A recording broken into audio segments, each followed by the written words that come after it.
It's great to have you back. I'm guessing you haven't got your midterm prepared. No, you guys will have to wait till the last. It'll be like It's okay. We're expecting a super out of this, knock it out the park final no, presentation, right?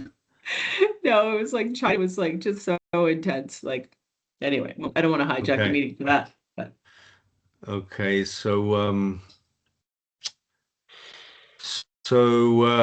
today's lesson 5. The next meeting we meet is yep. lesson 6, and then we're done, guys. So All right.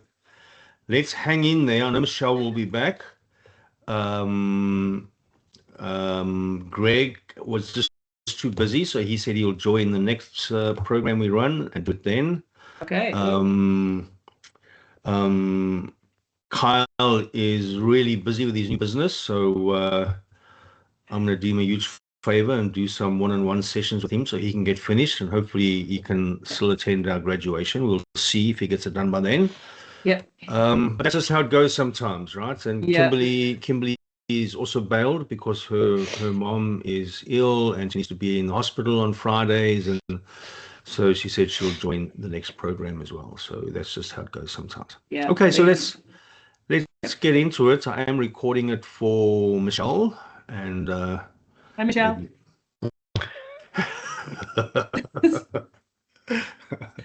So let's start off with some accomplishments. Who wants to tell us about some accomplishments since we last met? Well, I'll start.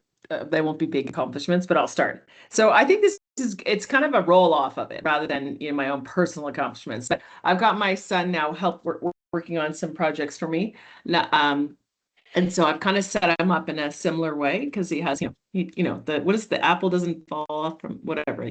What's that expression, Ray? Do you know what I'm saying? Apple doesn't Apple fall far from the tree. from the tree, right? Yeah. Yeah. Yeah. So, so I've got him sort of set up in a similar way with, and so I thought that was quite cool because he really needs it. And so, yeah, Good. I thought that was good because they say too, the more when you can start helping other people or, and again, teach my little pieces of nuggets, save him um, some of the frustration that I've had. So I thought that was good. Yeah. That's Absolutely, my that's big wonderful. accomplishment.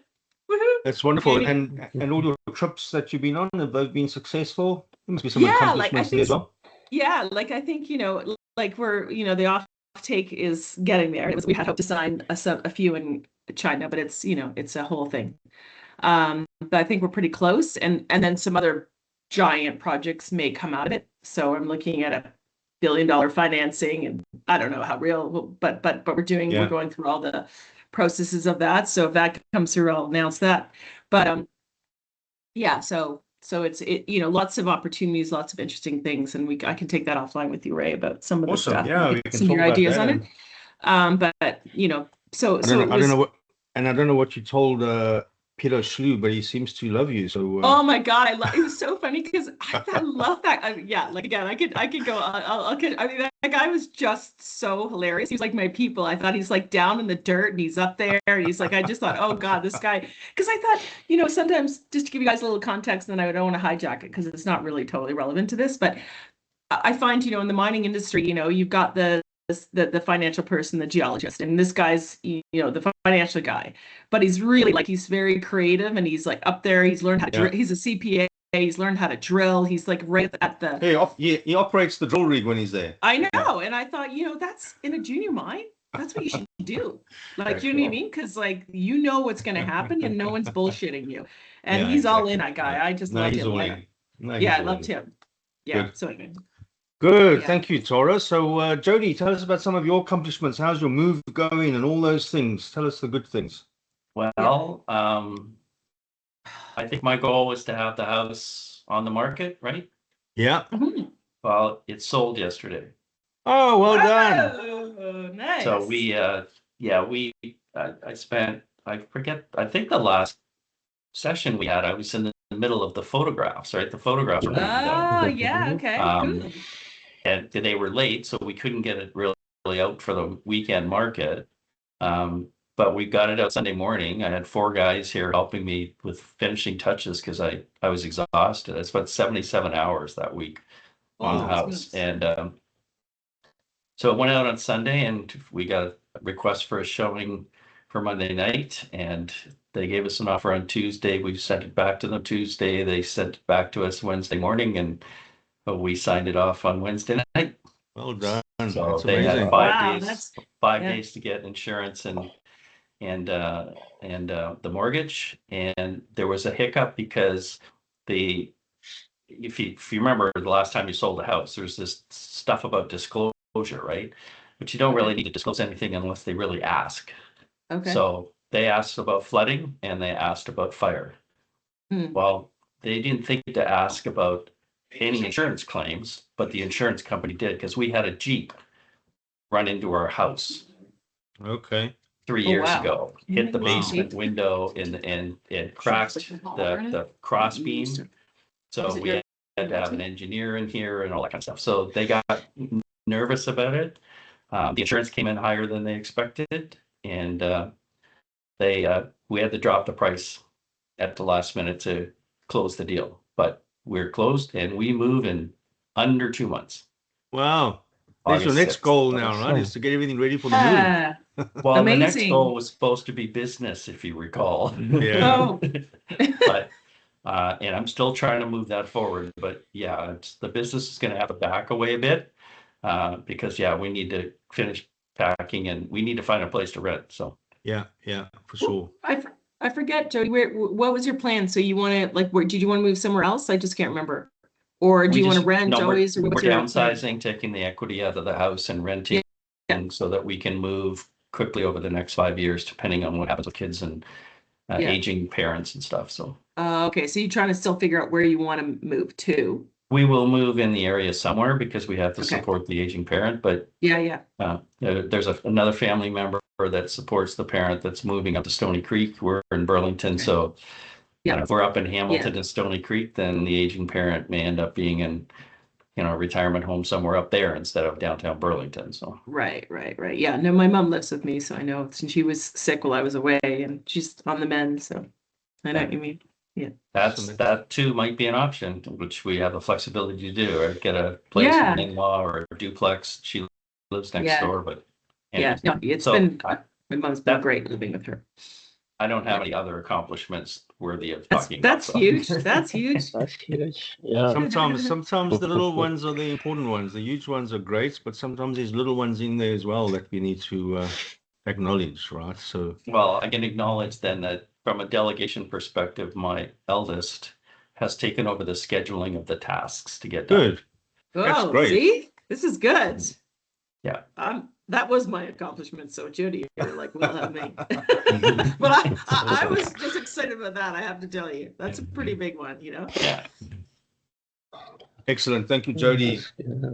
Okay, Roberto, they've set the bar pretty high. So tell us about your accomplishments. Oh, wow. Yeah. Wow, Jody. That's good. I had a big accomplishment last week. We had a situation never seen at the mine in terms of employee transportation.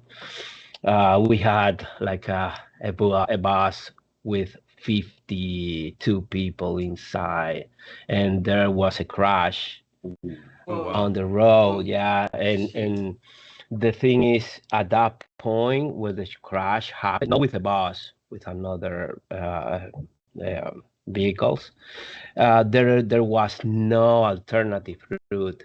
So the OPP sent back the bus, and we had to deal with all the logistics around getting those people room to stay the night and then rebook flights. And that was a crazy day. We were working up to 10 p.m. like solving all the stuff, but at the end it was worked out, and we got it done, and everybody just congratulate us for that. Excellent. So that was big. Good. Wow. Well done. Oh Wow. yeah. Pretty stressful though. Oh yeah. Pretty stressful, but yeah. Yeah.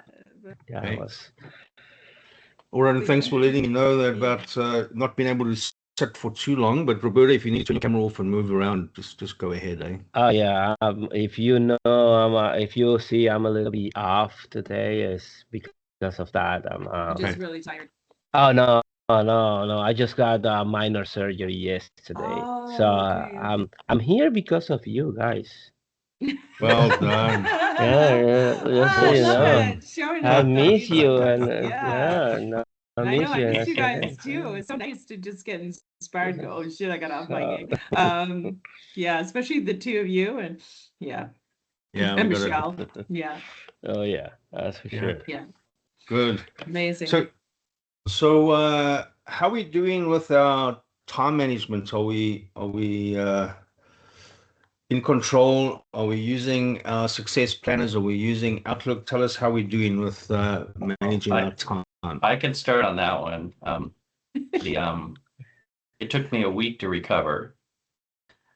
So I did nothing. And my Excel tracker has a blank week in it. And it's not It 14 flatlined, it weeks, died. it's now 13 weeks, not 14 That's weeks. but that's a high productivity, Jody, given what you've been through. Yeah. It was at the time, yeah. There was Yeah. stuff I got done. I actually had to put in a couple of sales calls that I did and stuff like that. So it was tracking the sales calls. But since then, what I found this week is I just overcommitted. Yeah.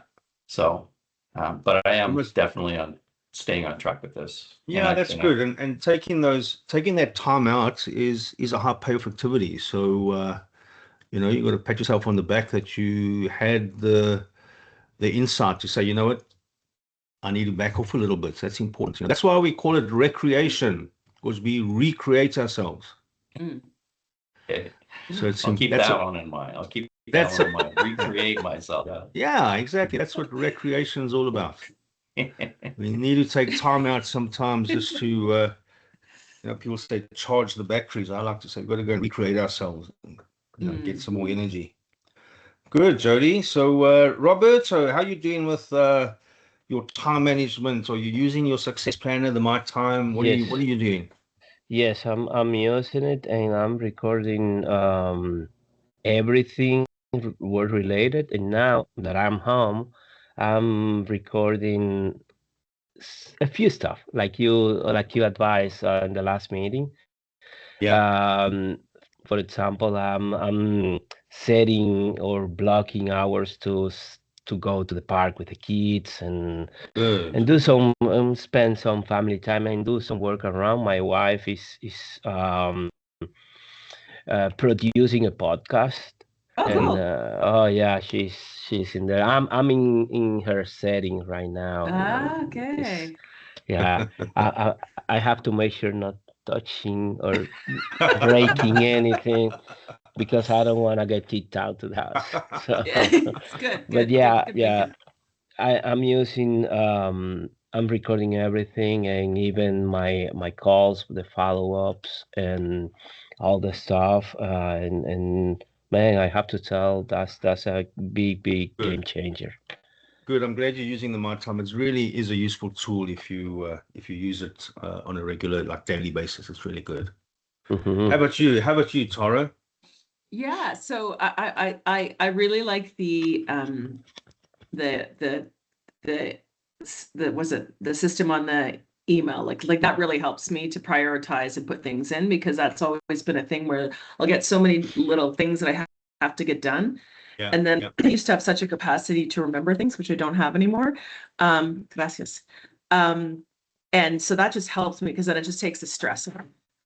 Because then I go, oh, I'm going to forget. You know what I mean? And now it's like, no, and I have it. And then I just, if I can't do it, I move it. And I think the biggest thing too is also, like I would say this week, is just also putting boundaries, because I have a client that just always suddenly out of the blue, everything's on fire and they want me to do something immediately, like as if I'm their like full-time CFO. And I'm just like, I just said a conversation. I actually just, at one point I just said to them, you know what? Like, I'll do this, but then you guys got to find somebody else, because I'm not, because it's just like, I'll say no, I'll explain why. And then they'll just go, yeah, but and they're really nice guys. But I finally just went, I'll do this and I'll do it this time, like I said, but if you don't want, and then just take me off all your material. And then that was like, oh, no, like, it's like, oh, we're on fire, it's just like, fuck it, and, but before I'd just be like, oh my God, I got to do it. And I wouldn't have enough time to do it well. And then you get there and you can't get it done. And I'm just like, I'm not doing that. You're not setting me up for this anymore. Like, I'm done with that. Like, it's crazy. I was sitting in China, exhausted trying to help them. And I'm just like, why am I doing this? Like, and then they'll wait for a month or two, or, so for me, it was just really good going, okay, I'm just going to set boundaries. There's no way I can do this properly. And if you want me, I'm not going to do it not properly. So yeah, so I think that was really helpful, just getting a better idea of how long things take. And especially like it's a very sophisticated model that I built them, and I can't just chunk it out when I have to redesign what they wanted. So that was a big thing for me. And then also just kind of like when I was in China, there's just so much I couldn't do. Like we were up at 7, we were finished at 10:30, 11 at night, and it's like ridiculous amounts of food. And so it was just nice actually just to come home. It was amazing. It was nice to come home and then just go, okay, now I can just like fit back into my routine.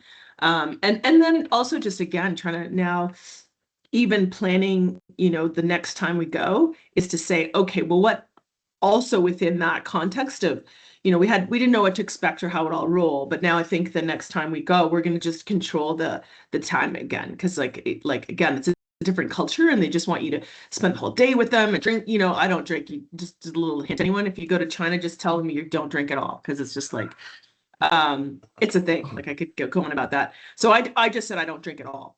But still, like now it's like I would again look at how we plan our time, because both Rob and I were just like, he got super sick when he came home because he was our designated drinker, and it's just like you just lose all of this time when you don't kind of step back and manage it. But so that was it. So you said you're using the Mat time, right? Yeah. Awesome. So it's a great tool. I'm glad you are. Yeah. Okay, so let's get into lesson 5, guys. The drill by now. Let's talk about our best idea out of lesson 5. Jody, why don't you go first? Yeah, I couldn't settle on one, but focus on excellence, not perfection. I like that. That took the Parkinson 80-20 rule to a different thought process for me. I don't know if I've heard it said that way, focus on excellence versus perfection. So that was well. And avoid the trap of overly standardized methods. As a process improvement consultant, that I've always thought, I was always concerned about that it was too rigid sometimes. And that was really well said. They both are so simple yet so profound, right? And Tara would understand, in the mining industry, and Roberto as well. In the mining industry, they try to proceduralize just about everything. Okay. If you've got to do it more than twice, then you need a procedure, you need an SOP, you need this, and all you're doing is killing any creativity when you're just trying to proceduralize every single thing. So that's so important. It's interesting. I had a client that I helped them with strategic planning, and then later on, I came back in and helped them with. I did some interim management for them, and they had put in all these procedures that I, sort of suggested coming out of strategic thinking into operational procedures. They put them all in, but they did a really good job of stopping every quarter and taking 2 or 3 of them and saying, "Show me that it works." So find me. They're all printed out. They'd say, "Step number 2, this is supposed to be filed over here. So show me this client's information over there." And then they stop and go, "Why did it work or not work? And how do we improve this?" Yeah. That made sense to me. You document it, but you get ready to change it when you need to change it, because times change. So they were really good at it. Just no, not because of me, but because that's the way they thought. So. Yeah. Awesome. Thank you, Jody. How about you, Tara? What's your best idea out of the lesson? Well, I mean, I didn't read the lesson, but based on what Jody said, I think that so I'll just go with what Jody said, because I think it is really interesting. When you look at systems, like I think there's like a base level like that you create. And then I think it's really what I've seen, like when I've gone in and looked at, how do I optimize the situation? and it's looking at what it currently exists in the systems. And sometimes there's no systems. And when there's no systems, it's just chaos. But having that base level of systems and then have everyone understand why they're doing something. Because a lot of the time, and especially in accounting, finance, they're just like, we're doing this and we don't even understand why. And then they're like, well, if you don't understand why, then why are you doing it? And when people can really understand why they're doing each step, they can go, oh, we don't even need to do this anymore. And you'd be surprised at that piece. So I've seen both situations where there's not enough systems and when it's just too many and people don't know what they're doing. And when people can step back and see the big picture of things and they understand their role, they can get more excited about it. It's like, no, you are really important. Like, it sounds really stupid what you're doing. And then you take that in your own life. Why the hell am I doing this? What makes it meaningful to me? Because sometimes you're just doing it because you're like, oh, I should do this, and you're like, well, no, I don't actually need to do it. And I think I'm going to encourage you to find time just to go through this lesson. Yeah, I will. Everything you've talked about is so relevant. And in the first paragraph, it sort of cuts into exactly what you said. It says empowerment is the creation of a motivational climate that releases power, resources, and responsibility to each team member to foster maximum involvement, commitment, and desired results. And that's what empowerment's all about, letting people have the power to be creative and the process of getting there is what you're talking about, that's what you're talking about. And I think that the other thing is, and I think that, we really did that and you probably furthered it when I left, but, this idea that there's, and I don't know what the right word is, but there's like main principles that guide what you do. So you're actually thinking. So if you kind of can embed in a culture, the main principles of how to do things, like, of course, when it's safety or what, there's things you have to do. But if you can really embed in people the understanding of the main principles of what you must do, then that is so powerful because, like you said, there's going to be things that just come up that you can't predict. And when you get too systematic, then people don't know how to think. And I think that's a big problem in our world in general. And I could go on about that because my brother worked in outdoor education. And that's a big thing. Like they over process and you're like, you're nature, stuff's going to happen. So you need to have some basic principles of what to do under circumstances. And like what you're doing, Roberto, like, you know what I mean? You're going to be thinking strategically all the way through and you're going to have some, basis of process, but still you have to critically think so you can prioritize and do the right thing under this extreme situations. So interesting piece of trivial information is that research and studies have shown that 98% of children under 5 years old are creative in how they think and do things. Yeah. Around 5% of people older than 40 years old are creative. Yeah. Yeah. Hey, and that's the result of you got to do it this way. I don't want you to think about it, just do it this way. Follow the procedure. Yeah. And hence we are so conditioned to do that, and we're not thinking about improving things. And that's why when I talk to folks who do continuous improvements, and you've got to be creative, you've got to think outside the box, and we're not conditioned like that anymore. We've been conditioned to do things according to the rules, and without thinking. Like, I mean, I think that was the whole basis of the people-based safety, is to have people that you initiated when I was there, and that's this idea of you're critically thinking. Like, if there's just a million signs and you're just following the signs, you're not even noticing, or you know what I mean. It's like even when you drive, you're on your phone because there's just everything is so systemized, like so that you're not and there's more accidents when you're in that. Like, that's just the truth. Yeah. So. Good. Thank you, Tara. Yep. Roberto, what's your best idea from the lesson?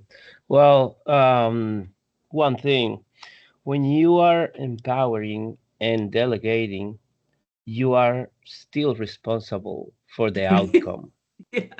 You cannot blame any team leader because you delegate or because here and there. You are still responsible for everything, but you are as well responsible to speak up about great work done by that person that you empower. Because if you keep that for yourself, that person, the good thing you did by empowering that person, you will mess up keeping that for yourself and not letting everybody know that that person did a good job or did something fantastic, right? So it is both way. You are responsible if something goes wrong, yeah, but if everything goes well, you have the responsibility to speak up and let everybody know, you know.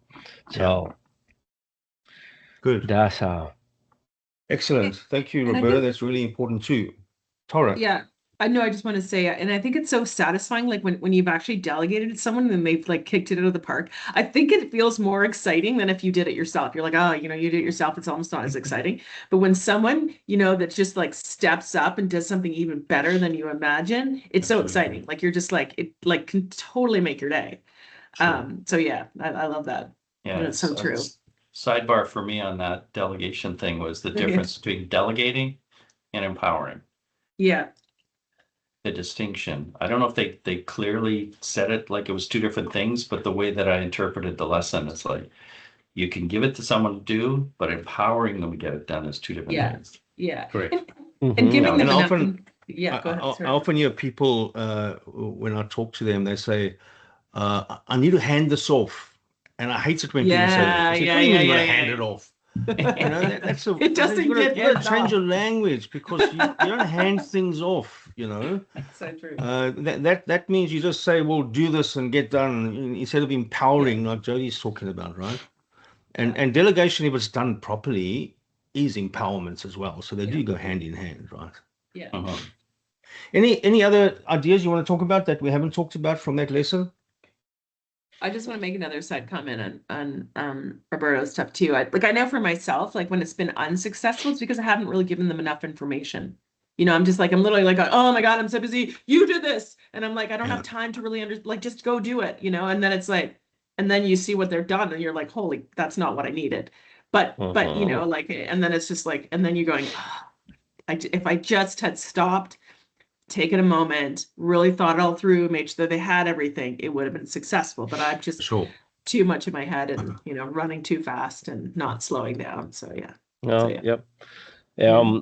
What I have here, well, you need to be careful who you are empowering to, Yeah.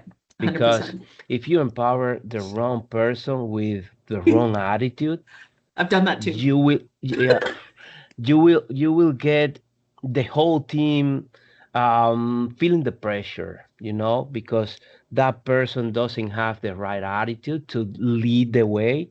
And Yeah. then the others that they are well prepared and they have the right attitude, because let's be real, knowledge is a thing, but attitude is way better It because trumps it. It trumps it. Totally. yeah, Attitude is it Totally everything. agree. is. Totally agree. Because if you have the attitude to learn, they go beyond of and do things, you can learn. Yeah. But if you know stuff and you are not willing to share the knowledge, to even go the extra mile, right? Yeah. Yeah. And then you won't have that outcome that you wanna. Sure. So Yeah. And I think to ask for help too, people that are like going, actually don't know. So I just want to clarify something because I'm trying to teach that my kids because sometimes they just don't like they have a clue, right? But they don't want to say, oh, I don't know because you think you should know, or you know what I mean? Like I think when you're empowered to do something, then I should have all the answers. When it's like I've never had that thing where I thought I should have to have all the answers. So I don't, but but the willingness to go, I have no idea. Like, do you have some ideas here? Because I'm just trying to figure this out and to teach people it's okay not to have all the answers, but to Yeah. just ask as many questions, But when you can. but you've got to create that environment where people are Yeah. comfortable, So because people, otherwise yeah, some leaders create an environment where people feel, gee, if I ask a question, he's going to think I'm stupid, right? So exactly. I And don't then want they're to ask too many questions. yeah, exactly. And that's Yeah. the environment that the leader creates, right? Yeah. Okay, good. I've got a couple of additional ideas, not directly out of the lesson, that I want to share with you. So around motivation and delegation. So let me share my screen. And I've got a little video to show as well. So I'll share the sound. And you should be able to see my screen. You see my screen? It's just kind of, but I see too much of your screen. Oh, there we go. Yep. There we go. Mhm. Okay. Okay, so here's a thought. Great things in business are never done by one person, they're done by a team of people. Steve Jobs is not one of my leaders I really look up to, but I thought that was a really relevant thing that he said, and I quite like it. Mhm. Okay. Theodore Roosevelt, this goes back a few years. He said the best executive is the one who has sense enough to pick good men and women, I would say today, to do what he wants done, and the self-restraint enough to keep from meddling with them while they do it. Yeah. Okay. We do an exercise quite often with when we kick off programs with in-house programs, and it's the good cop, bad cop sort of exercise. And we ask people to tell us about the worst boss that they've ever had. Give us a one-word description. And I can tell you that 99% of the time, the phrase micromanager comes up as the worst boss that someone's ever had. And that's what this is all about, right? When you start meddling with people while they're doing their jobs, they start to think that you are micromanaging. So we've got to be careful of that. And that's what the 4 levels of delegation actually are all about, to make sure that we're not doing that. So what motivates people? That's the question I want to ask. What motivates people? The stick. The carrots and the stick, right? Yeah, the stick. What do you? The stick, good. Yeah. I'm kidding. So you're asking the question, what motivates people? Yeah. What would if I ask you the Um, question? Forget about the image on the screen. Yeah. If I ask you what motivates people, what would you say? I mean, I think that people are motivated when they have a sense of, like, I think it's really important for people to have a sense of belonging and connection, and feel safe, right? So it kind of starts in that environment, and they feel like they can win, like overall they can accomplish what they're doing, and they've got all the tools and they've got all the support, and then, depending on the person, but I also think, like, yeah, like, I have to think about it a little bit more, but I Yeah. do think that it's really, like, especially in this world where there isn't as many places where people have true connection of community, like it used to be the church, and it still is, but a lot of people are really disconnected. So feeling part of a bigger picture Sure. that's kind of moving in a positive direction. And I think Yeah. that a lot of people want to make a difference. Like, they want to make a difference. They want to think, like, okay, whatever I did had an impact, a good impact. And then they can go, yeah, like, whatever it is. And then when it's fun too, when it's like you're, Mhm. when it can be really, really hard and really challenging, but when you're working with people, you feel like have your back and you feel like they Yeah. support you, then something that can seem so crazy and exhausting and wow, can feel so energizing, because you're like, oh, like we did something we never thought we could do. Yeah. And to me, that's really motivating. I mean, and it's often, like, people always go, it's money and all this stuff. And yeah, you don't want to underpay people and all that stuff. But generally speaking, money is kind of like it ultimately, people don't lose often. They sometimes will leave a job because of money, but it's usually because it's the culture and the environment around them, Sure. that has impact. And I've witnessed that, because I've run companies that had no money. We're on the brink of bankruptcy and we kept everybody, and I couldn't offer them any money at all. In Yeah. fact, less money, so I Yeah. know that Yeah. to be true. So that's my blah, blah. Good. What do you say, Roberto? What motivates people? Well, we as a leader need to observe and dedicate like a time to understand what motivates each individual in your team, because That's true. there's people money motivated, but those kind of person, they never get enough, because as soon as they got a raise, they feel they So need true. to be more motivation, Yeah. but if Yes, you never if enough. you yeah, if you just discover um the right people, that they are motivated by the sense of accomplishment, belongings, and Yeah. and so on, you will see that empowerment there's no one more willing to serve and do stuff that someone is motivated by empowerment, by accomplishment, by there's a good phrase out there. I don't know, I don't remember the author of that. It says money, greatness doesn't follow money, No. but greatness comes with money. And then if you are motivated just by money, you will have to, you have to be with a big pile of cash Yeah, aside for you, sure. and just hand it around money to get people motivated. So If you if one you're thing, using money as a motivator, you can never pay enough. That's for No, oh sure. no, it's a never. bottomless pit because there's always someone that has more. Yeah. Yeah. So I think people get get motivated by the sense of accomplishment more than Good. the money. Thank you, Roberto. Anything you want to add to that, Jody?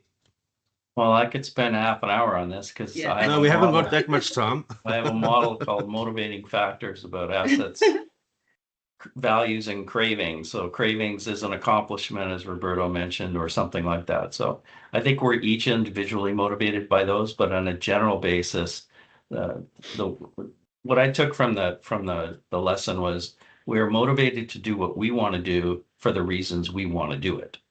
So we need to buy into the reasons, company vision, company goals, group department goals, and do something we want to do to get to those goals. So it has to be something we want to do for the reasons we want to do it. So Okay.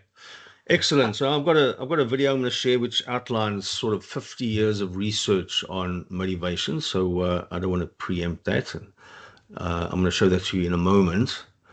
Can I add one more point? I would say that Sure. I found really powerful was just recognition. Like that's sometimes Yeah. all you have. Like, even it's like you get like getting people up and just acknowledging what they've done, and it really helps. And like just honoring whether it's in public or to that person, I think is really Absolutely. motivating.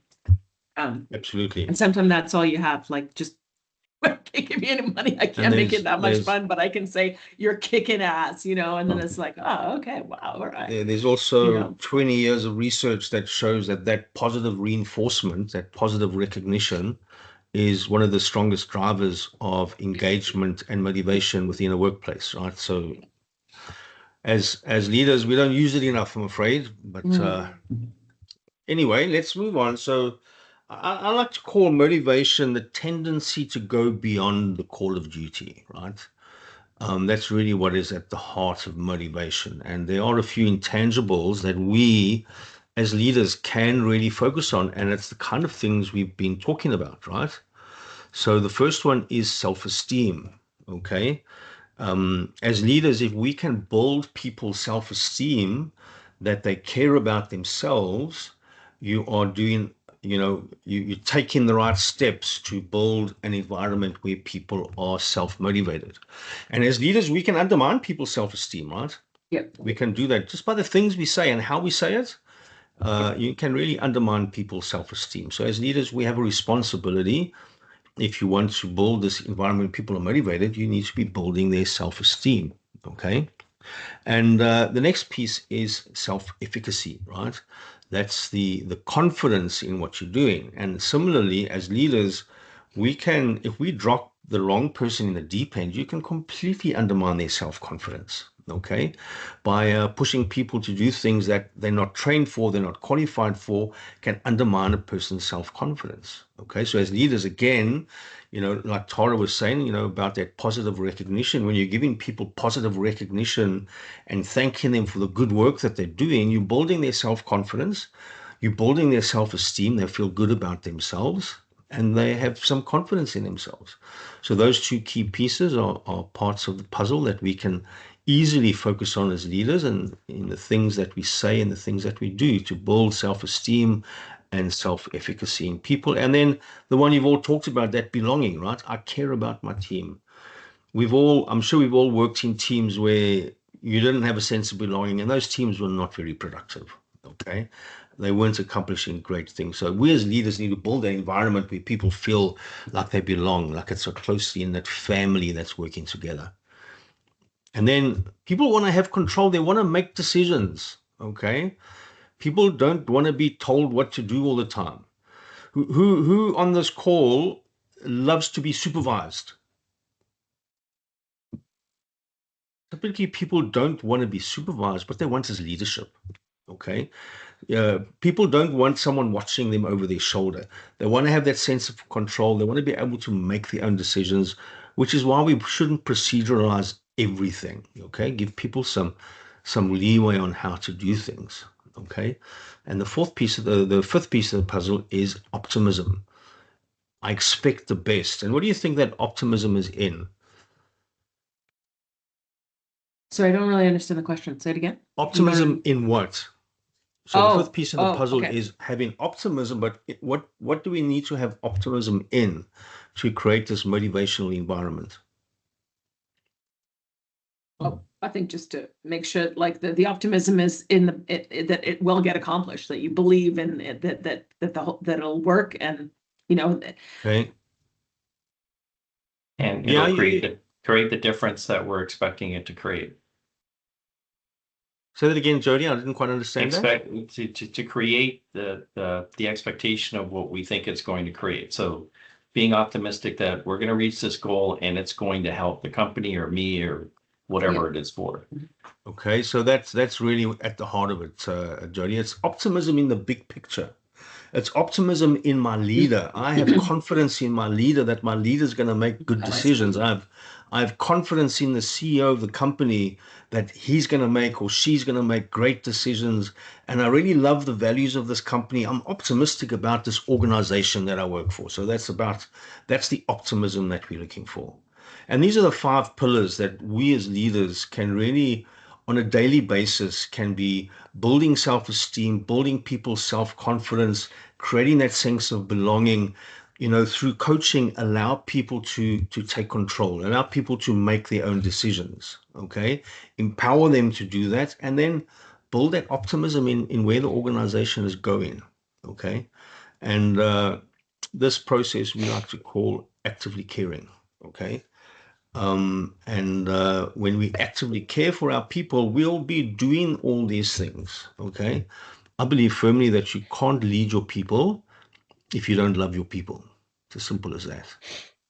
First learn to love your people, learn to care for your people before you can lead them, okay? And that's where leadership starts. It starts with caring. And we like to call it actively caring. Why do you think we call it actively caring? So that it's seen by them. It's not Okay. just caring in our mind about them, it's showing Absolutely. So can we care passively, Jody? them. Passively would mean, yeah, I'm sitting back caring about the person, but I'm not saying anything or doing anything or letting Yeah. them know. Yeah, exactly. You can absolutely care passively, right? So do Yeah. you care about the starving people in the world? Yeah. Yeah. I'm sure we all say yeah. And Yeah. so what are we doing about it? Yeah. Nothing. And that's passively caring, right? So I actually do support 2 children in Africa, two children in Africa. I'm not going to change the continents of Africa, but I'm changing the lives of 2 people, right? And that's actively caring. The same as in the environment. Do you care about the environment? Sure, we do. So what are you doing? What are you doing about it? Well, I'm cutting down on the plastics I'm using, and we're actively doing things. So we can passively care. As leaders, we need to actively care about our people.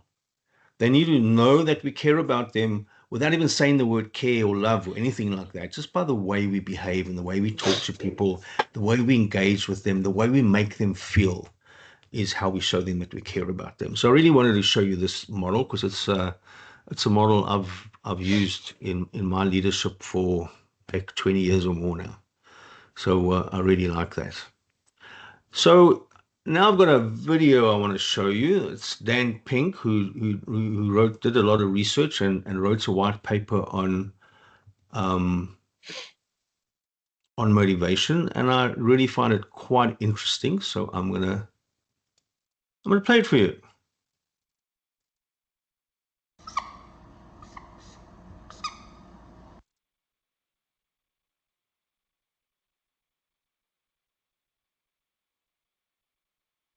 Our motivations are unbelievably interesting. I mean, I've been working on this for a few years, and I just find the topic still so amazingly engaging and interesting. So I want to tell you about that.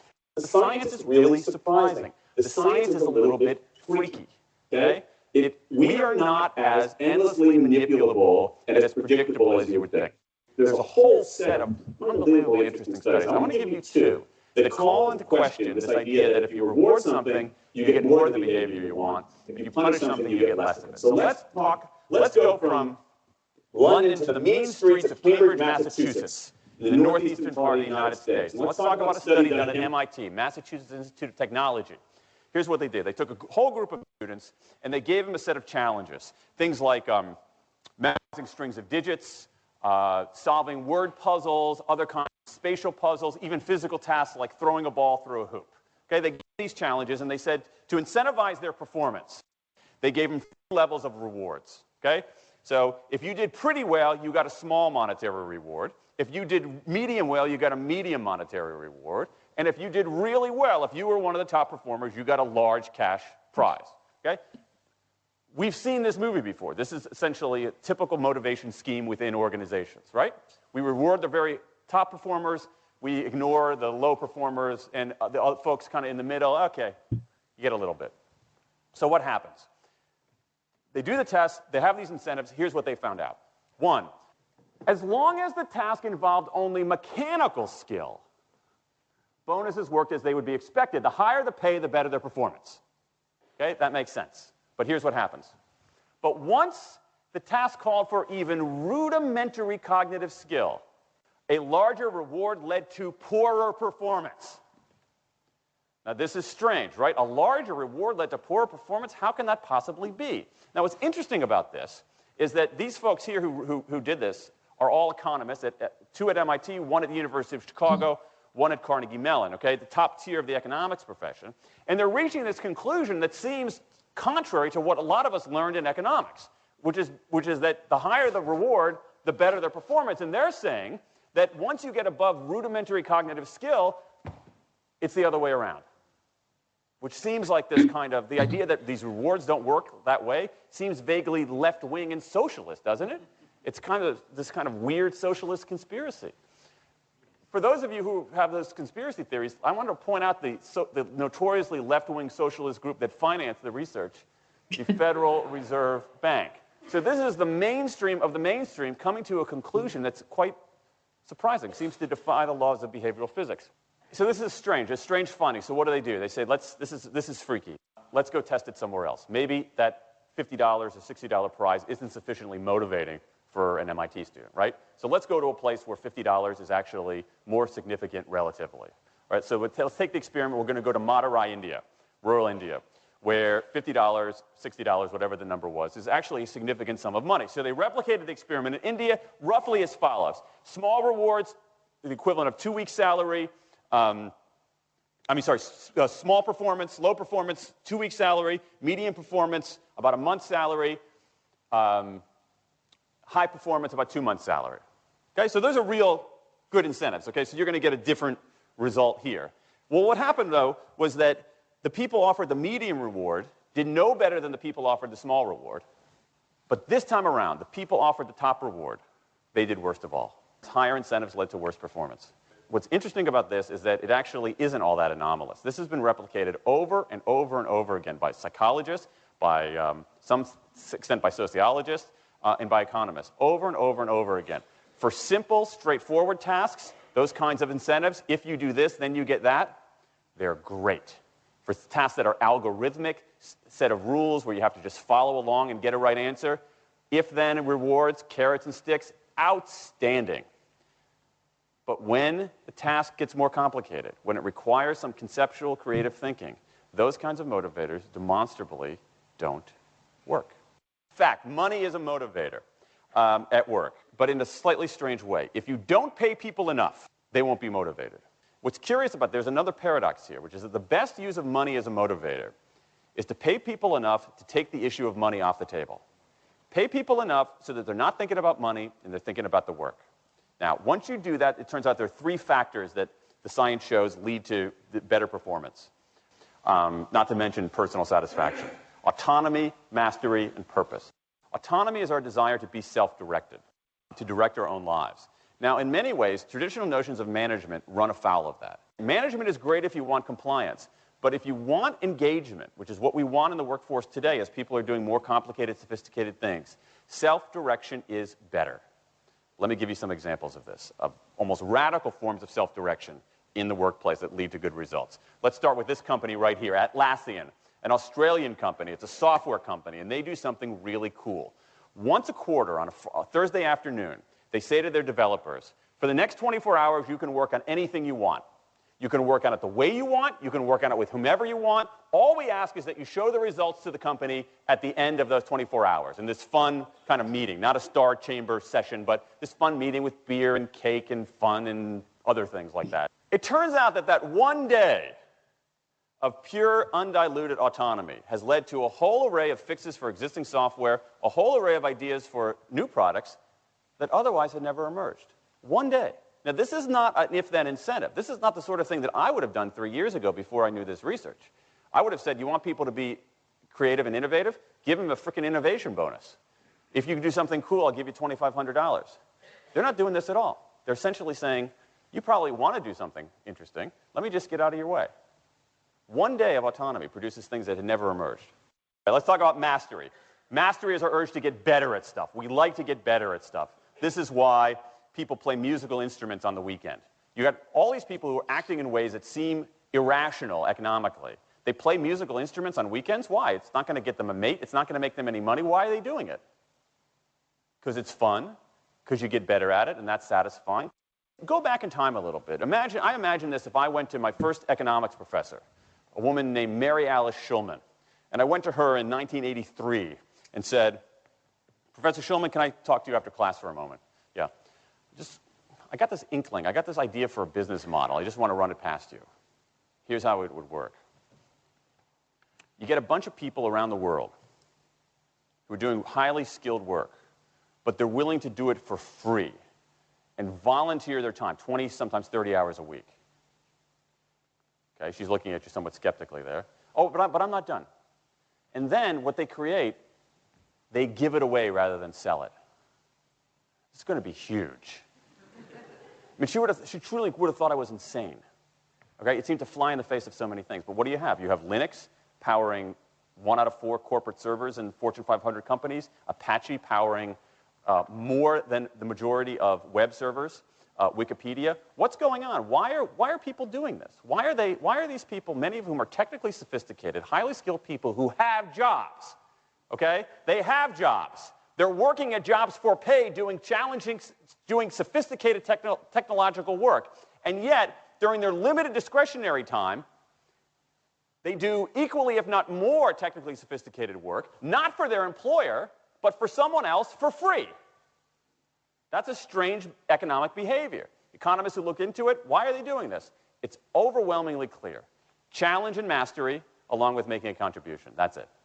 What you see more and more is a rise of what you might call the purpose motive, is that more and more organizations want to have some kind of transcendent purpose, partly because it makes coming to work better, partly because that's the way to get better talent.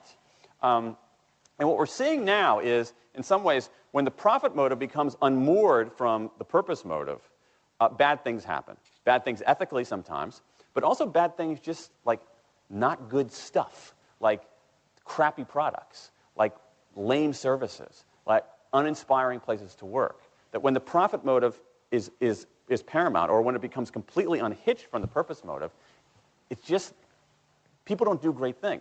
More and more organizations are realizing this and sort of disturbing the categories between what's profit and what's purpose. And I think that actually heralds something interesting. And I think that the organizations that are flourishing, whether they're profit, for profit, or somewhere in between, are animated by this purpose motive. Let me give you a couple of examples. Here's the founder of Skype.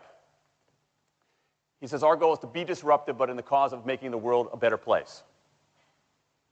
Pretty good purpose. Here's Steve Jobs. I want to put a ding in the universe. All right? That's the kind of thing that might get you up in the morning and racing to go to work. So I think that, that we are purpose maximizers, not only profit maximizers. I think the science shows that we care about mastery very, very deeply. And the science shows that we want to be self-directed. And I think that the big takeaway here is that if we start treating people like people and not assuming that they're simply horses, slower, smaller, better-smelling horses, if we get past this kind of ideology of carrots and sticks and look at the science, I think we can actually build organizations and work lives that make us better off, but I also think they have the promise to make our world just a little bit better. What do you think of that? Yeah, that's always been my Cool. experience. And I think I'm not also just, physiologically, when you are stressed, you're in your fight or flight brain and you can't be logical. So, Yeah. when people are like, oh my God, it's super stressful, then everything sort of shuts off. So you can't get to your creative brain. So to me, it's obvious that if people are under too much pressure and stuff like that, they're going to fail. They're like, oh, it's a lot of money, I got to do it. And Yeah. so to me, and then, it's been also because I guess early in my career, I just had situations where I just didn't have any money. Like we were trying to turn things around. So, and you see what really motivates people yeah. So I think it's like, we looked at that, I remember finding, remember when I saw Simon Sinek and went to that, it's like finding purpose and meaning. Yeah. And really that it comes down to, if you want to get, it's your soul or however you want to look at things, you know what I mean? It's like what really matters. And so I think that's, and you look at the joy studies, it's like people's, happiness, as long as their Mhm. basic stuff is met, you know what I mean? It's not like they're struggling. As soon as they're not struggling, Yeah. and then they could, then everything else is what motivates them. But if you're, Yeah. you can't make ends meet, then that's what's going to be the big thing. Sure. And then the people Exactly. and none of the creative stuff comes when, it's a chunk of money. I don't think Yeah. any of the great inventions have come from that ever. No. In fact, the big organizations can't do innovation properly. I mean, you have to, and I watch that with my kids. Like my daughter has a site where they write, they write fanfic, and it's all powered by people just wanting to write, like Mhm. it's the whole thing is donation and writing, and like it never, like they don't care. Like Yeah. it's, so it's, I think my last thing is, I think, I think as humans, we want to create, we want to, and we want to collaborate, and that's our nature. And then other things Yeah. get in the way and screw things up. But that is just, we want to get up in the morning and do something interesting and cool and Sure. make a difference. I think that's just a Yeah. human condition. With all things equal, like, Yeah. the rest of it gets distorted. Good. That's my Thank you, thought. Tara. Jody, anything you wanna comment on? Yeah, it just what you were saying, Tara, just reminds us of Maslow's law, right? So if you don't have your shelter and your food taken care of, you can't go Yeah. up to the belonging and whatever, Yeah. right? Yeah. And as a member of for 7 years I've been in Rotary, the amount of things that I've witnessed and I've heard stories about that, one of the lawyers in our group that founded the group, they were just grabbing people and flying down to the Caribbean islands and helping and getting Mhm. food down to them, and it was Mhm. just like purposeful. And we're trying to Yeah. eradicate polio, and the same thing. There Yeah. are people that are on the polio Yeah. group across the world trying to get rid of this, and it's all in their own time, man. Sure. Yeah. Yeah. Good. Thank you, Roberto. Any thoughts on that? Oh yeah. There's an interesting point in that video. They say if you wanna have more creative employees, just take care about them. They don't worry about money, right? Yeah. But you can have the big paycheck, the biggest, right?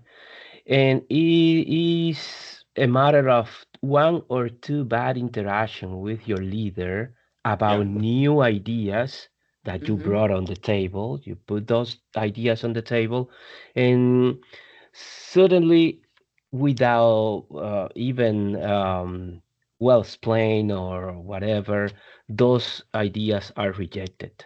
Yeah. You have the biggest paycheck, but you are gonna start doing the minimal because Yeah. your ideas Sure. are not valued. They Right. weren't heard.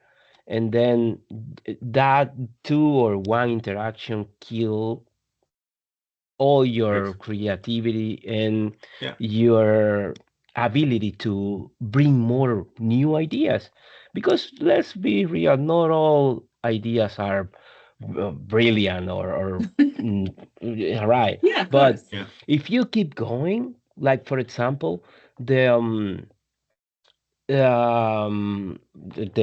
recipe for KFC, the guy just keep going, keep going, keep going, keep going, keep going until he reached the last one, the one. If he would stop in the first one, we didn't have any KFC right now.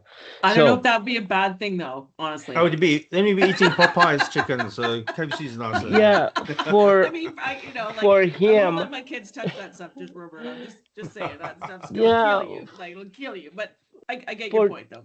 for them at that time, Yeah, for sure. you know, it was a big thing. And for example, so many new technologies we have right now, they are um, because of so many failures. Yeah, And 100%. yeah, and they didn't give up. But if you are facing a leader that they reject every idea you Yeah. bring to the table, what's the point, right? Let me Correct. just cash my check and that's it. Absolutely. Absolutely. You're absolutely right, Roberto. And it goes to that old actively caring model that I showed you. It's all those things we got to be doing, right? And if we do that, we build that environment. If we do things like you're describing, you undermine that sense of belonging, you undermine the self-esteem, and people are not motivated, right? Okay, guys, it's a great conversation. Let's go to page 15, which is the application in action. There's a couple of interesting questions there. Let me grab it. Let's have a look at those. So the first question was that the lesson describes numerous practical actions you can take on a daily basis to create an empowered environment. List two or three of the actions you believe would be most helpful to you in your particular situation. What did you put there, Roberta? Identify and develop leaders in my team. So whenever, like I said before, if we identify the right kind of person, we can develop really true leaders. And you know what? Whenever you empower a person, you kind of change their life because they don't see the work or the world the same way because someone with they think they have a little bit of power, think they are good for something, and then you can change their life forever, and they Sure. will continue to act like a leader in their other career stage. Good. Thank you, Uh, Roberta. Jody, what did you have on that first and also the second question? I'm just looking for my notes here and I can't seem to find them. Looks like I Okay. started on page 15. 15.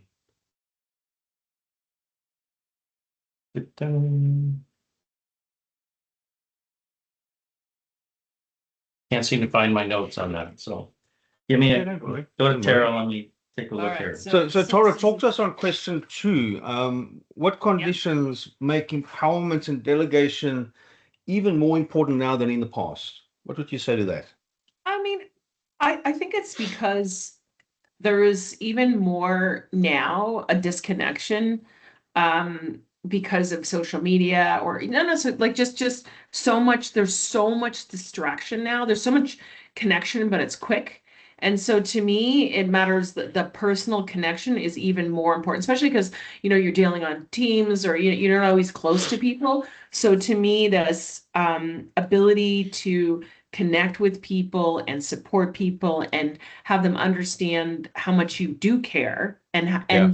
Yeah. and the ability to truly listen to people, I think is even more important than ever before, where often like I was just talking about this, I think to my mom or my son, I can't remember, no, it was to my son, is that, or my daughter actually, is that you're like my daughter's doing school online, and in the school environment where the teachers there and all the people, she would be asking for extra work and she'd be like so engaged. And now she has to sit in her room. And so I have to like literally kind of come by each day just to check on her, because there's that lack of connection. And then if she doesn't report in, to her teacher, well, like when she connects with her teacher, when I convince her to talk to her, then her motivation goes way up. And then, she gets forgiven if she's, you know what I mean, in this whole concept. So I think this is so important. And, with the event of AI, it's like people get so disenfranchised, So I think, so I think it's, and AI can never emulate that. Like that's a piece where you go, what can you do? AI can't emulate human empathy and human connection. No, and it's not real anyway. It's bullshit. It's a machine talking to you, and like they'll be able to like emulate, probably do better spreadsheets than me and all these other things, but they won't be able to have the connection or the network or the big picture thinking or all that pieces, that I think is so missing today. And that's why I think, we're battling with depression, demotivation, all this other stuff. So to me, it's the most important thing you can do. Okay, good. Any other thoughts on that, Jody? I just want to make sure I know where we are here. We're on page 15, and the question is, what present conditions 13. make empowerment more important? Yeah, question 2 and question 3. So Okay. I think they closely linked. That's so. What are your thoughts there? Yeah, I was answering the question number 2 directly related to our current situation at home. So the house moving, phase 2, the delegating from to empowering my daughter to take on that responsibility. And as far as the expansion goes, I have to echo what Tara said. It's like there's just so much people have access to, and they can do so much more than at any time in our history. So I didn't even say that. I think that's a good point. You have to be able to give them more. You have to be able to empower them because they could just do so much more. Yeah. But I like that. Without it, you're just going to slow everything down, basically. Yeah. Okay. So let's jump ahead to question 5. Okay. Hopefully if you've got people that you need to empower, you've identified them. I don't really want to go through that. As long as you've thought through that and you've got some actions, that's good. Question 5 talks about what will happen if you suddenly became unavailable. What did you say there, Roberto, on question 5? I would say yes, because I've seen it before, because I'm 2 weeks off, right? And then I'm always available for them in case of emergency or in case of any some stuff, something happens, they can get a hold of me, but they are doing a really good job. And so if you weren't there, things would run smoothly, is what you're saying? Yes, they are Good. running smoothly right now. That just means you're doing a great job at delegating and empowering so that people can step in when you're not there. That's good to hear, Roberto. Well done. Any other thoughts from Jody or Tara on that? I mean, for me, like it's like what I'm doing new right now is with my son, and he doesn't have all the things that he needs right now. Because it's just sort of an emerging thing that I'm working on with him. But like I definitely have seen like when I've been away and there's just overall stuff, he steps in, he has all the capabilities of doing more, and now it's just helping him with the structuring and the and also working with AI too, like to say, okay, well, here's a problem. Like it actually, for someone like him, it's quite a good thing because he's a big picture, clever, strategic thinker. But his level of detail and follow through and stuff like that is the part that and doing kind of more routine, organization is a struggle for him.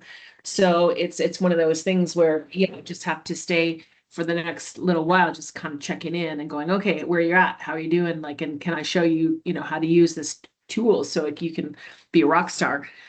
So yeah, so that's the piece too, because I've also done it where like I'll have a tendency more to empower people without all the information, or and that's gonna like I'm more of an empower, but then like I say more empower, but more of a delegator, but not giving them and make sure that they have all the right skills and they have all the right information.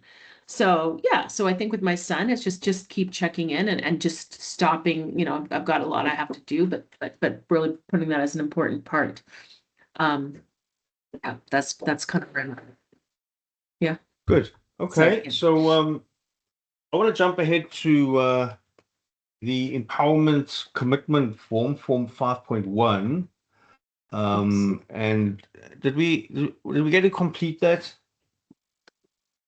I think Jody, you did, because I think I did see your feedback form. So what uh what changed? Having completed that empowerment commitment form, Jody, what sort of changed in how you doing things to create that empowered environment? I don't know if there's much to change there. Again, I haven't had a lot of opportunity to even try some of this other than with, the family move. So, and I use the same technique of I have to at least have ideas and knowledge of myself, and then come together and ask for ideas, right? Present the problem and come up with ideas and let them talk about it, and then work as a team to figure out what's the best way to do it. So. Okay. Roberta, did you complete that empowerment commitment form 5.1? No, I haven't, because I think I have a really good system that I've learned in the past, empowering people in front of everybody in the team, recognizing the good job in front of all the team. But if I have to correct something, it's one-on-one. It's not in front of everybody. So I make sure everybody knows that I'm empowering that person, because sometimes that can lead to jealousness among the group. And then say, hey guys, I have this person and he will take care of this. I need you to support his decision and his thinking, and as I am taking it, right? And then that gives that person not only my blessing, but the sense of the responsibility as well in front of the group, right? Now they know that he is my go-to person for that task, and they need to collaborate with them, right? And it's like in the first thought of the lesson, um, as one you can do so little, but as a group we can do so much stuff. And then if we are aligned as a group, and then I think clarity is the best way to empower. Yeah. If you empower that way, everybody knows that that person is not stepping on any kind of anybody, so they will be more eager to collaborate each other. Okay, good. Okay, the next piece is form 5.2, success attitudes for delegation. That was a self-assessment that you should have looked at. Did we look at that, Roberto and Jody? No, I didn't. Sorry. Jody? I did, yeah. So, what did you learn from that, Jody? What came out of that in terms of what you may need to improve? I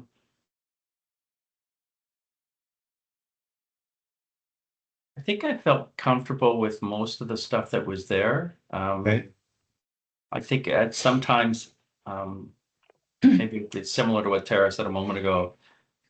Maybe I let them go too early. I let them go without enough conversation and enough clarity of what needs to get done. I have a strength of being resourceful, so I sometimes create situations where if I have to fix it, then that'll be fine because I'll be able to fix it. So Yeah, that might it's be true. the definitely the one thing that I got to be clear on what the expectations are and the timing and all that kind of stuff. So Okay, good. So that is it's a useful self-assessment just to go through. So if you haven't done it yet, it does prompt some thought, right? It's introspection. So if you haven't done it, it's worth just taking 5 minutes to do it and give some thought to some of those questions and how you're doing things. Then the rest of the forms are really about delegation plans and levels of delegation, which you may or may not have done. Anyone actually worked through those? I did some of the delegation chart. Okay. And with the plan, I'm kind of working on the plan with the family for the move. So Okay. I'm not, I did fill it out this week, but we're Okay. going through the process. So Those delegation plans, Jody, I found a great sort of tools to coach someone as well. yeah, for Okay. sure. So, it's not for you to sit and create the plan on your own, but to sit with your son or whoever it is and actually talk through things and ask them more questions. So in other words, you want to get them to actually build their own delegation plan because now there's ownership, right? Mhm. Yeah. So I find them great for those kind of things, and you can actually, like I say, use this as a coaching tool to build that delegation plan. Asking them, how do you think you're going to get this done? Tell me what you're going to do, and while you're doing that, you'll be making notes in the delegation plan. Yeah. Yeah, it Okay, dovetails with the innovation plan from last lesson that I didn't correct. do that I'm in the process of creating. So we have a number of things as a family to figure out how to do things differently when we move. So Mm-hmm. the innovation plan has been introduced. Okay, So, excellent. and with that is the brainstorming and coming up with ideas, and then I think the delegation falls out of Yeah, that. So yeah. Okay, okay. Any final thoughts on lesson 5? I mean, I think it's really going to be useful because as I'm just like I said, I'm going to start coaching my son to help, do more. So I think it'll be Yeah, really interesting to engage him in that because, yeah, for me, it's slowing down, taking the time So, to so do it using right. those delegation plans and in particular the levels of delegation, Tara, might be quite useful. Mhm. And like I said now with Jody, is you can actually use the delegation plans to almost act as a coaching tool, Yep. ask more questions and get them to build their own delegation plan. And Yep. I think that's a great way to do it. Yeah. I think it's a good timing because I'm like, okay, now I'm going to get him, Good, actively helping me. good, excellent. Any thoughts, Roberto? Yes, yes. Well, when we are delegating a task, is it's a good idea to know how that person will be performing the job, right? But it won't have to feel like a interview, like a questionnaire. It'll be smooth, like smooth plan, like okay, look, I want you to do this job because I think you are capable of, but I need you to develop a little plan and let me know how you do it, and Yeah, we can discuss that, and we can make some changes, yeah, or we can look around and just share ideas. sure. That way the person doesn't feel like he asked me, but he won't lose control. He wanna control everything, right? So, and that's part of the empowerment too. It's about giving up a little bit of control and trust other people, Correct. right? So Absolutely. Good. Thank you, Roberto. Okay, guys, the next time we meet is on the 26th, I think, of July, of June, sorry, of June, of you June, in 2 weeks' time, and then we'll go through lesson 6. That's our final lesson. So let's put in the last hard yards to get through this. It's a really interesting lesson around developing people, which is really important, and it may be a great tool, Tara, to also use for developing your son into what you're trying to get him involved in. So there could be some great ideas in there in building that development plan for him. Then at the back of lesson 6 is the program review, which you don't need to do right now, so don't waste your time on that. And then there's the final evaluation form, which you don't need to do now. You can do that when you prepare for your final presentation. There is a productivity self-evaluation in there, which you should do and compare your results to what you did at the beginning of the program. And would love to hear about how things have changed. Okay. So you will find that self-evaluation there, and it's the same one you did at the start of the program. So dig that one out and just compare how things have improved. Excellent. Perfect. Right. Closing thoughts. It's Jody. nice to see everybody. Yeah. Okay. Tori, you go. Yeah. That was it. Yeah. Is that your Yeah, closing no, thoughts? Yeah, sorry, I didn't mean to. Yeah. But yeah, no, it's like nice to see everybody. It's always I always like hearing what you guys are doing and motivating me to shift. So yeah, you guys, it's been great. Thank you. Good. Thank you, Tara. Jody, closing thoughts. Yeah, I'm looking forward to the next lesson because I accidentally listened to, maybe a minute or two of it driving one time. I'm going, Okay. oh, that's Oh, a really yeah. good point. I don't remember reading that. So That happened to me. maybe Jody's that should getting be the ahead. highlight. Oh my Maybe that gosh, should be this the is highlight crazy. list. So, anyway, yeah, Good. Thank you, all Jody. good fun. I play the Excellent. lessons in my way from Winnipeg to the mine, and it is 4 hours drive. So, and I've been in there. I just cross the lesson and say, oh, this is another one. Oh, wow. Let's go back. Yeah, that happened to me. Yeah. So, Excellent. yeah, pretty glad to see you guys, and just looking forward our next meeting, and yeah, and get Good. this excellent program complete.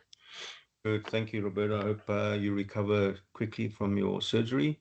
Thank Thank you. you, guys. Thank you. I've had another fun session. I really love the time we spent together, and it's always good to connect with all of you.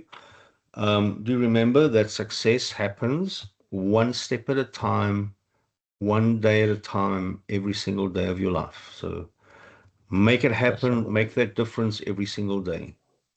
Okay, guys, I Perfect. will Yeah, thank send you. out some Bye. notes from today's meeting, and we'll connect in thank 2 weeks' you. time. Bye. Tori, have you got Yeah. 5 minutes to hang on? Yeah, of course. Yeah. Awesome. Thank you. Thanks, guys. Okay, have a